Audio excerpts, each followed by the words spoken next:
សិស្សសាលាបានបៀតបៀនអ្នកគ្រូចូលទៅក្នុងរន្ធជញ្ជាំងដើម្បីគេចពីគ្រូប៉ុន្តែនៅពេលដែលគ្រូបាត់ទៅ Jessica ឃើញខ្លួនឯងជាប់គាំងមិនអាចរើបម្រែបានឡើយភ្លាមនោះ Jack បានដើរទៅដោយចង់ចេញ Jessica ហៅគាត់ភ្លាម Jack ស្រឡាំងកាំងនៅពេលដែលគាត់បានប្រទះឃើញនាងហើយ Jessica ដែលជាប់ចំណាត់ថ្នាក់ដូចធម្មតាបានបញ្ជាឲ្យគាត់មកជួយភ្លាមទោះ Jack ទៀងខ្លាំងប៉ុណ្ណាក៏ដោយគាត់មិនអាចដោះនាងបានទេដូច្នេះហើយទើបគាត់សម្រេចចិត្តទូរស័ព្ទទៅលេខ911ប៉ុន្តែ Jessica បានបញ្ឈប់គាត់នៅក្នុងផ្លូវរបស់គាត់នាងគិតថារឿងទាំងមូលនឹងជារឿងអាម៉ាស់ពេកប្រសិនបើវាកើតឡើងពេលនោះហើយជាពេលដែល Jack មានគំនិតមួយទៀតគឺគ្រោងនឹងប្រើដៃរបស់គាត់ដើម្បីជួយប៉ុន្តែដំបូងគាត់បានពិនិត្យជាមួយនាងដើម្បីប្រាកដថាវាមិនអីទេចំពោះការតក់ស្លុតរបស់គាត់ Jessica យល់ខុស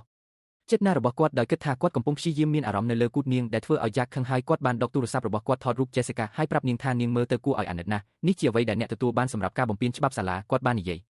គាត់បានបន្តនិយាយថាវាជាការខ្មាស់អ្នកដែលមានរូបរាងស្អាតដូចនាងធ្វើអាក្រក់ដូច្នេះជក់បារីទោះបីជានាងមិនទាន់គ្រប់អាយុក៏ដោយជ្រើសរើសកុមារផ្សេងទៀតវាពិតជាមានចំពោះគាត់នៅពេលនោះ Jessica ចាប់ផ្ដើមដឹងថានាងខុសប៉ុណ្ណានៅពេលដែល Jack ងាកចេញនាងស្រាប់តែប្រមូលធម្មពល